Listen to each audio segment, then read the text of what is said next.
CM 13ನೇ ತಾರೀಕು ಕರೆದಿರುವಂತಹ general ಮೀಟಿಂಗ್ಗೆ ಒಂದಿಷ್ಟು ಅಭಿಪ್ರಾಯಗಳು, ಒಂದಿಷ್ಟು ಆಯಾಮಗಳು ಕೊಡಲಾಗ್ತದೆ. ಒಂದಿಷ್ಟು ಜನರನ್ನ ಸೆಂಡ್ ಅಪ್ ಮಾಡೋದಕ್ಕೋಸ್ಕರ ಕರೆದಿದ್ದಾರೆ ಎನ್ನುವಂತಹದ್ದು, ಮತ್ತೊಂದು ಕಡೆ ಒಂದಿಷ್ಟು ಜನ ಕೈ ಬಿಡ್ತಾರೆ ಅದಕ್ಕೋಸ್ಕರ ಕನ್ವಿನ್ಸ್ ಮಾಡೋದಕ್ಕೆ ಕರೆದಿದ್ದಾರೆ ಅನ್ನೋದು ಎಲ್ಲವೂ ಕೂಡ ಕೇಳಿ ಬರ್ತಾರೆ. ಅಲ್ಲ, ಕೇಳಿ ಬರ್ತಕ್ಕಂಥದ್ದು ನಾನು ಅದಕ್ಕೆ ಉತ್ತರ ಕೊಡಲ್ಲಮ್ಮ. ಕರೆದಿರ್ತಕ್ಕಂಥ ವಿಷಯ ಪ್ರತಿ ವರ್ಷನೂ ಕರೀತಾರೆ. ಸೊ ಕರೆದಿದ್ದಾರೆ. ಆಮೇಲೆ ಕ್ಯಾಬಿನೆಟ್ ಎಕ್ಸ್ಪೆನ್ಷನ್ ಆಗಬೇಕು ಆಗಬಾರ್ದು ಅಂತಕ್ಕಂಥದ್ದು ಸಿಎಂ ಕರೆ ತಗೊಳ್ತಾರೆ, ಆಮೇಲೆ ಹೈಕಮಾಂಡ್ ಕರೆ ತಗೊಳ್ತಾರೆ. ಏನು ಕ್ರಾಂತಿ?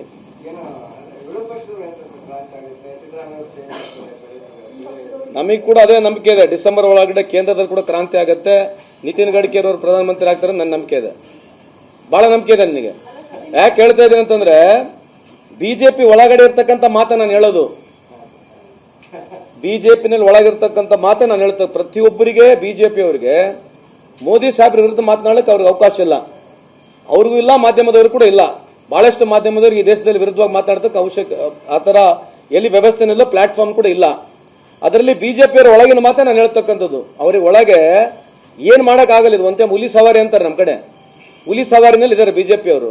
ಯಾಕಂದ್ರೆ ಪ್ರಧಾನಮಂತ್ರಿ ಮೋದಿ ಸಾಹೇಬರು ಮಾಡಿರ್ತಕ್ಕಂಥ ಕೆಲಸ ಕಾರ್ಯವೈಖರಿ ಬಗ್ಗೆ ಅವರು ಒತ್ತಾಯಪೂರ್ವಕವಾಗಿ ಸಮರ್ಥನೆ ಮಾಡ್ಕೋಬೇಕಷ್ಟೇ, ಮನಸ್ಪೂರ್ವಕವಾಗಿ ಸಮರ್ಥನೆ ಮಾಡ್ಕೊಳ್ತಕ್ಕಂಥದ್ದು ಏನು ಇಲ್ಲ. ಯಾಕಂದ್ರೆ ಬಿಹಾರ್ ಚುನಾವಣೆಯಲ್ಲಿ ಒಂದು ವರ್ಷದ ದುಡ್ಡು ಒಂದೇಟಿ ಕೊಡ್ತಾರೆ, 10,000 ರೂಪಾಯಿ ಹೆಣ್ಮಕ್ಳು ಕೊಟ್ಟು ಓಟ್ ಹಾಕ್ಸ್ಕೊಳ್ತಕ್ಕಂಥ ಬಂದಿದೆಯಲ್ಲ, ಇದು ಬಿಜೆಪಿಯ ಯುವ ನಾಯಕರುಗಳು ಒಪ್ತಾರ?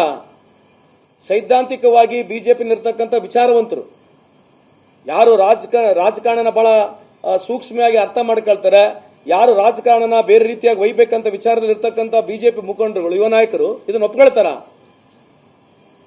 ಇವರು ಪ್ರಧಾನಮಂತ್ರಿ ಮೋದಿ ಸಾಹೇಬರು 10 ವರ್ಷದಿಂದ ಒಂದು ಹೋಗಿ ಟೆಂಡರ್ಗೆ ಹೋಗಿದ್ರು, ಗೊತ್ತಿದೆ ನಿಮಗೆ? ಟೆಂಡರ್ ಕೇಳಿದ್ರೇನಮ್ಮ? ಟೆಂಡರ್ ಹೋಗಿದ್ದು ಕೇಳಿಸ್ಕೊಂಡಿರ? 50,000, 60,000, 70,000, 1 ಲಕ್ಷ ಕೋಟಿ, 1.5 ಲಕ್ಷ ಕೋಟಿ ಟೆಂಡರ್ಗೆ ಹೋಗಿದ್ರು.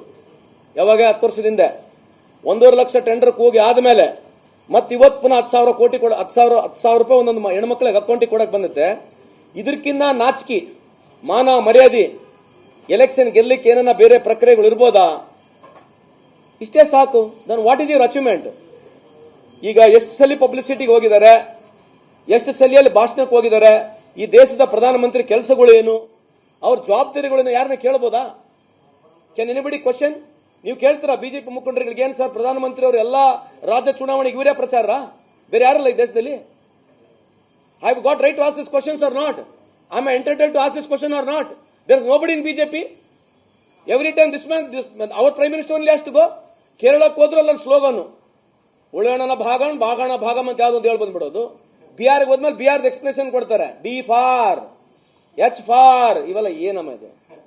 ಈ ತರದ ಪ್ರಧಾನಮಂತ್ರಿಗಳೆಲ್ಲ ನೋಡಿದಿವೇನ್ರಿ ನಾವು? ಯಾವ ದೇಶಕ್ಕೆ ಹೋಗೋದು ಆ ದೇಶದ ಒಂದು ಹೇಳ್ ಬಂದ್ಬಿಡೋದು, ಯಾವ ರಾಜ್ಯಕ್ಕೆ ಹೋಗೋದು ಆ ರಾಜ್ಯದ ಒಂದು ಇಂಗ್ಲಿಷ್ನ ಮಾತಾಡೋದು, ಅಲ್ಲಿ ಬಿಹಾರಿನ ಮಾತಾಡೋದು.